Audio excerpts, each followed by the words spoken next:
Ikalimang aralin, parirala at pangungusap, mga kasanayang pampagkatuto, kompetensi. Una, nasisipi ng wasto at maayos ang mga parirala at pangungusap. Ikalawa, nagagamit ang malaki at maliit na letra at mga banta sa pagsulat ng mga salitang natutunan sa aralin. Ikatlo, nauunawaan ang binasang kwento. Tara, basahin natin ang mga salita. Ate, tatay, araw, hardin, umaga, almusal, pagkain, kumain. Hanapin ang kasalungat na kahulugan ng mga salita sa column B.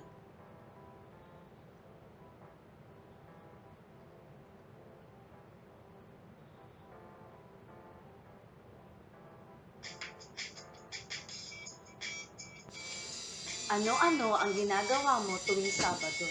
Katulad ka rin ba ng batang nasa video?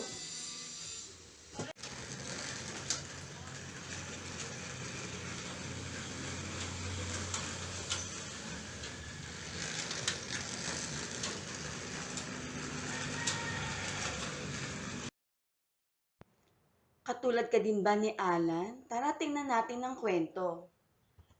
Pamagat ng kwento, ang sarap talaga. Ako si Alan, ang tawag nila sa akin ay Alan Masipag. Sa umaga pagkagising, agad kong inaayos ang aking higaan at mag-isa na akong maglilinis ng aking katawan.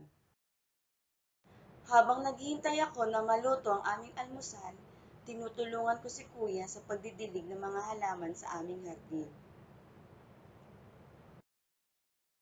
Kapag si ate naman ay nakikita kong naglilinis sa loob ng aming bahay, tinutulungan ko siya sa pagpupunas ng mga mesa.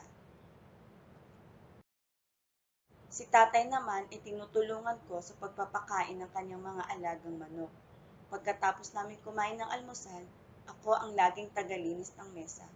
Matapos kong tulungan ng aking pamilya, lalabas na ako ng aming munting bahay upang makipaglaro sa aking mga kaibigan. Ang sarap talaga kapag araw ng Sabado. Gawain. Isulat kung tama ang pahayag sa bawat pangungusap.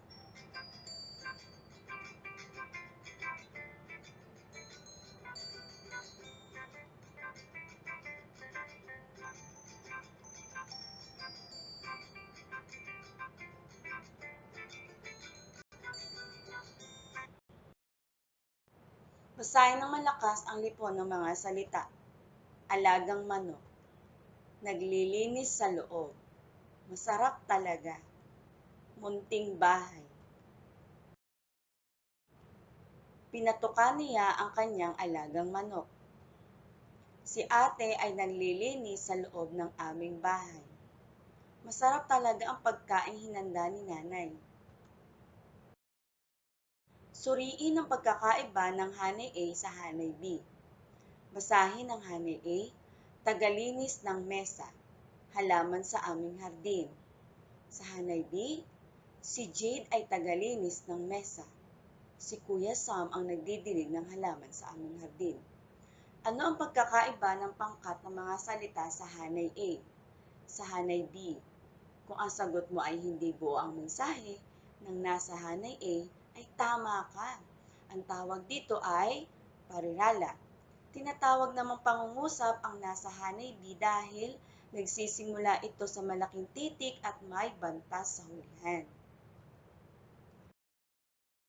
Tandaan natin, ang pangungusap ay binubuo ng salita o mga salitang may buong kaisipan o diwa. Ito ay nagsisimula sa malaking titik at nagtatapos sa bantas. Mga bantas na ginagamit sa pangungusap. Una, tuldok. Ginagamit sa pangungusap na nagkukwento o nagsasalaysay. Halimbawa, matalik na magkaibigan sina Melay at Sam. At ang ikalawa, tandang pananong. Ginagamit sa pangungusap na nagtatanong. Halimbawa, paano naging magkaibigan sina Melay at Sam? Ikatlo, tandang padamdam. Ginagamit sa pangungusap na nagsasabi ng sobrang saya, kapag takot, o sa iba pang matinding damdamin. Halimbawa, naku, nahulog si Jade sa ilog. Ang di pangungusap o parirala ay mga salitang hindi buo ang mensahe o lipon ng mga salita na walang buong diwa. Hindi rin ito nagsisimula sa malaking titik at walang bantas sa hulihan. Mga halimbawa, aklat ni Mira, kausap kanina, namalengke kahapon, matalik na magkaibigan. Unang gawain, isulat sa patlang ang PR kung parirala o PG kung pangungusap. Una, ang aklat ay nabasa sa ulan. Ikalawa, sa taas ng bahay. Ikatlo, malinis ang silid-aklatan. Ikaapat, si Mercy ay masayahing bata. Ikalima, nakaupo sa silya. Ikaanim, nakatulog siya. Ikapito, sa ilalim ng puno. Ikawalo, biglang nawala sa bahay si Alex. Ikasyam, ano ang paborito mong ulam? Ikasampu, bakit ang batang babae ay umiiyak?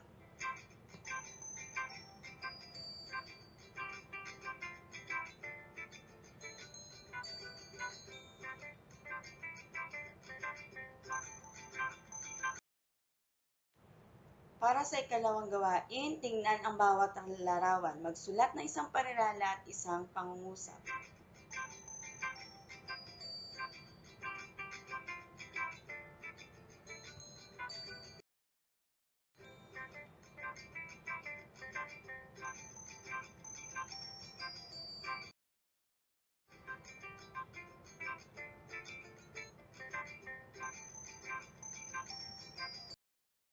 Para sa takdang aralin, sumulat ng pangungusap gamit ang mga parirala sa ibaba.